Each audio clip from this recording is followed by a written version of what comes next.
हो जाता है, कभी आपने विचार किया है? देखिए, इसमें ज्यादातर सूर्य की पूजा होती है और कहते हैं इस दिन क्या होता है, ज्यादातर ये माताएं बहनें क्यों रखती हैं कि अब पुत्र को प्राप्त करने के लिए, और जिनके पुत्र हैं उनकी दीर्घ आयु को करने के लिए। और एक तो इसमें सूरज डूबते और सूरज उगते टाइम की भी पूजा होती है, और इसमें लोग निर्जल व्रत भी रखते हैं और साथ साथ पानी के अंदर खड़े होकर भी इसकी पूजा करते हैं इसमें। और कहा जाता है जब श्री रामचंद्र जी सीता माँ जी अयोध्या आई वापस, तब सीता माँ ने भी छठी मैया की पूजा की थी। पौराणिक कथाओं के अनुसार माँ द्रौपदी ने भी इनकी पूजा की थी, और राजा प्रियवंत जी ने भी अपनी पुत्र प्राप्ति के लिए इसकी पूजा की थी। लेकिन आप विचार करो, इस सब का आध्यात्मिक रहस्य क्या हो सकता है? क्योंकि हर चीज के पीछे एक राज है। पुत्र प्राप्ति के लिए व्रत रखा जा रहा है, सूर्य देव का पूजा किया जा रहा है, उगते और डूबते सूरज की पूजा की जा रही है, निर्जल होकर हम व्रत रख रहे हैं और अच्छे अच्छे पकवान बनाकर व्रत कर रहे हैं और इसको धूमधाम से सेलिब्रेट कर रहे हैं। इसके पीछे का आध्यात्मिक रहस्य क्या है? आप विचार करो। देखिए, वास्तव में इसका आध्यात्मिक रहस्य क्या है? जो वास्तव में वह सूरज दिखाया है, वास्तव में वो ज्ञान सूर्य का प्रतीक है। जब सतयुग, त्रेता, द्वापर, कलयुग जब बीत जाता है, तब निराकार परमात्मा इस धरती पर आता है। अब वहां दिखाते हैं कि सूरज डूब रहा है और सूरज उग रहा है, वहां पूजा हो रही है। वास्तव में जब निराकार परमात्मा शिव इस धरती पर आता है, तो सभी मनुष्य आत्माएं जो मास्टर ज्ञान सूर्य मानव आत्माएं, उन सभी के अंदर अज्ञानता का अंधकार छा जाता है, अर्थात वो देह विमान के वश आकर बुराइयों की ओर चारों ओर अग्रसर होती जाती है।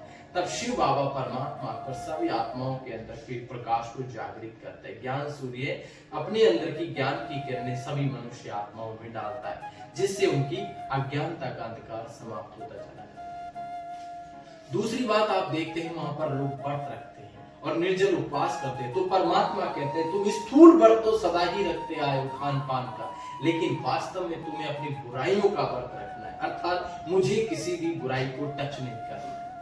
एक होता है स्थूल व्रत जो हम खान पान का रखते हैं, अर्थात परहेज रखते हैं, लेकिन शिव बाबा कहते हैं तुम्हारी आत्मा के अंदर किसी भी प्रकार का अवगुण ना है, तुम ऐसा व्रत रखो। और वहां आपने देखा होगा कि माताएं हो या भाई हो, वो पानी के अंदर खड़े होकर सूर्य की आराधना करते हैं। वास्तव में परमात्मा शिव बाबा कहते हैं कि संसार एक विषय वैतरणी नदी है, जहां मनुष्य आत्माएं काम, क्रोध, विकारों के रूप में गोते खा रही। तुम्हें भी इस संसार में रहते हुए ही इस संसार के हर बुराइयों को विजय प्राप्त करना है। जहां वहां दिखाते नदी के अंदर खड़े हैं या पानी के अंदर खड़े, तालाब के अंदर खड़े, कहीं भी खड़े, और वो सूर्य देव की आराधना करते हुए सूर्य देव की पूजा करते हैं। तो शिव बाबा कहते हैं तुम इस संसार में 5 विकारों रूपी विषय वैतरणी नदी में खड़े हो, तुम्हें भी यहीं रहते हुए अंदर की बुराइयों को परमात्मा के आगे समर्पण करना है। जैसे वह सूरज को जल समर्पण करते हैं, ऐसे ही शिव बाबा कहते हैं तुम मुझे अपनी बुराइयों को समर्पण करो। जब तुम्हारे अंदर मेरे दिव्य गुण आएंगे।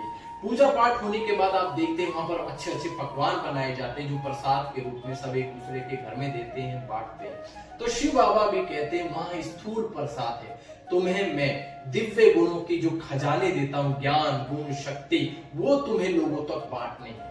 वहां पर स्थूल खान पान बांटा जाता है कि आप भी खाइए, आप भी खाइए, क्योंकि बांटने से बढ़ता है। और बाबा भी कहते हैं कि देने वाला देवता कहलाता है।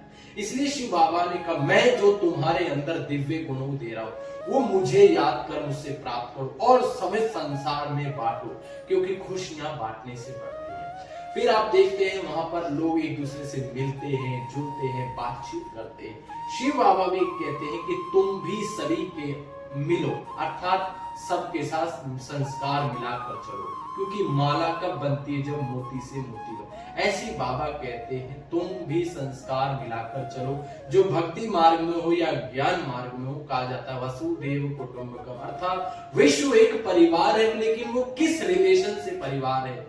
केवल गायन करने से कोई परिवार नहीं बनता, कहते हैं ना।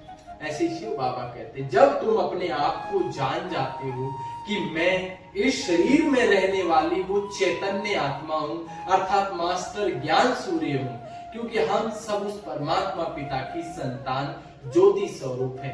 जब हम इस भेद को जान लेते हैं, तब हमें सब अपने लगने लग जाता है। लेकिन जब हम शरीर के आधार से सबको देखते हैं, तो काला, मोटा, अवगुणी, बुराई देखते हैं, तो हमारे अंदर क्या होते है? खटास, अर्थात अवगुण आना शुरू करते हैं।